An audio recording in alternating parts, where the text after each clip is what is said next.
164 তারা দাবি করে। এই 64 তারা ভেঙে আমরা আশরাফ খন্দকারের নেতৃত্বে এই খালেদা জিয়ার বহরে গেছি, জীবনের ঝুঁকি নিয়ে আহত হয়েছি। আমরা এরকম সবাই কম বেশি চেষ্টা করছি। খালেদা জিয়ার কে সম্মান জানিয়ে আমাদের নেতৃবৃন্দর কাছে উদ্দেশ্য করে আমি বলতেছি, আপনারা পকেট অবৈধভাবে ভারী করার জন্য রাজনীতি করেন না। এই বিএনপি অত্যন্ত একটা গুরুত্বপূর্ণ নেতা ছিল জিয়া রহমান, খালেদা জিয়া, তাদের নামে আমাদের ভোট দেয়, আমাদের নামে ভোট দেয় না জনগণ। এই খালেদা জিয়ার কারণে আমাদের এই দলটা এখনো পর্যন্ত জনপ্রিয়। 1981 সালে যখন চট্টগ্রাম সার্কিট হাউসে যখন জিয়াউর রহমানকে নির্মমভাবে কিছু দুষ্কৃতিকারী আর্মিরা নিহত করেন, তারপর থেকেই যখন এই দলের এই বাংলাদেশ জাতীয়তাবাদী দল বিএনপি ভাঙন শুরু হয়, তখনই তিনি ওই মহসী নারী হয়ে ওঠেন একজন বাংলাদেশের আপোষের নেত্রী।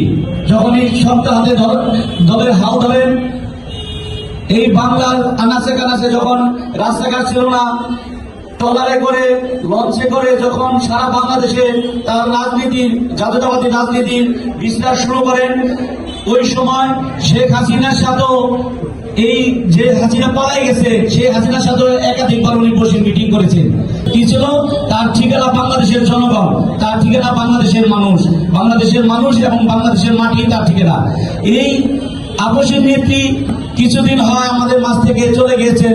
আমাদের যারা তারা রহমানের সেই কথা, সেই তাহের প্ল্যান সেটা সাকসেসফুল হবে। আজকে আমরা সেটা না করতে ব্যর্থ হয়, আমরা যদি আত্মকলায় নিয়োজিত হই, আমরা যদি আপনার আখের প্রসারণে নিয়োজিত থাকি, আমরা যদি এক ভাই আরেক ভাইকে ল্যাং মারার চেষ্টা করি, তাহলে কিন্তু এই দল সুশৃঙ্খল হতে পারবো না সবাই। কাজে আগামীতে আমাদেরকে এই ফল করতে হবে এবং মানুষের বসে আমাদেরকে যাতে নাকি আমাদের সকলের সাথে সকলের বন্ধন ঠিক থাকে, সেই বন্ধন ঠিক থেকে আমরা রাজনীতি করবো। এই পদ্ধতিতে আমি আমার সংক্ষিপ্ত বক্তব্য শেষ করছি। তাতে আমাদের খালেদা জিয়া আমাদের নেত্রী আপনারা মাগফিরাত কামনা করে এবং তার পরিবারের মাগফিরাত কামনা করে তারেক রহমান জন্য আমাদের অনেক এখনো নামাজ আছে। আমি আমার সংক্ষিপ্ত বক্তব্য শেষ করছি। আমাদের আজকে যে দীর্ঘ আন্দোলন সংগ্রাম, জাতীয়তাবাদী দলের এই সুনামধন্য এবং সকল বাংলাদেশী মানুষের কাছে প্রিয় নেত্রীর যে গ্রহণযোগ্যতা, এই গ্রহণযোগ্যতার বিনিময়ে আমরা যে আদর্শ পেয়েছি, যিনি জিয়াউর রহমানকে একদম কাছে থেকে তার শ্রদ্ধা, আদর্শ, তার সমস্ত সাপোর্ট দিয়ে আজকে আমাদের মাঝে যিনি জায়গা করে দিয়েছেন, সেই আপোষী নেত্রী, আমাদের গণতন্ত্রের মা আজকে আমাদের মাঝে নেই। তার মাগফিরাত কামনা করছি।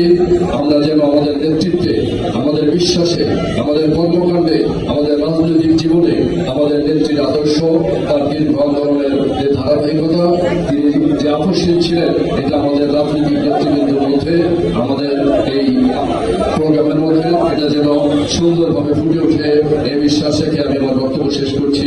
সবাইকে জানাই আসসালামু আলাইকুম। আজকের যে আলোচনা, আজকে যে ম্যাডামের যে জন্মদিন, তা নিয়ে যে আলোচনা, এই আলোচনা কিন্তু শর্ট টাইমে শেষ করা যাবে না, যেহেতু সময় নাই। আমি বক্তব্য দিব না, কিন্তু আমি একটা কথা বলবো। আমরা একটা পরিবার, আমরা একটা বিএনপির পরিবার। এই পরিবারের প্রধান হলো আমাকে আশফাক ভাই। আমরা কেউ নেতা না, আমরা সবাই হলো তার কর্মী। আমরা এই হিসাবে চলবো, যেহেতু আমাদের দলের প্রধান এবং আমাদের নেতা খন্দকার আবু আশফাক ভাই হলো আমাদের এই পরিবারের প্রধান, আমরা তার কর্মী হিসাবে থাকতে চাই। আর কিছু বলবো না, এ বলে আমার বক্তব্য শেষ করছি। সর্বশেষ আমি আমার দেশমাতা দেশের বেগম খালেদা জিয়া, যিনি আপোষী নেত্রী, জীবনে কারোর সাথে আপোষ করেননি, সেই নেত্রীর আজকের জন্মদিন হলো আমরা সেই নেত্রী আমাদের মজা নেই। তাই আমি তার সেই আত্মার মাগফিরাত কামনা করছি এবং তার পরিবারের সুসম্পন্ন পরিবারের তাদেরকে এই সুপরিবার আল্লাহ যেন ক্ষমতা দেয়, এই আশাবাদ ব্যক্ত করে এবং আজকে যারা উপস্থিত হয়েছেন সকলকে ধন্যবাদ জানিয়ে আমি আমার সংক্ষিপ্ত বক্তব্য শেষ করছি। খোদা হাফেজ। বাংলাদেশ জিন্দাবাদ, বাংলাদেশ জাতীয়তাবাদী যুবদল জিন্দাবাদ, গোয়াল পৌরসভা যুবদল জিন্দাবাদ, দেশের বেগম খালেদা জিয়া রহমান, তারেক রহমান জিন্দাবাদ। ধন্যবাদ সকলকে। ولجميع المؤمنين والمؤمنات والمسلمين والمسلمات الأحياء منهم والأموات يتعلم الدعوات أن رب العالمين به المعبود والذي تمام منافذة الله بما كلين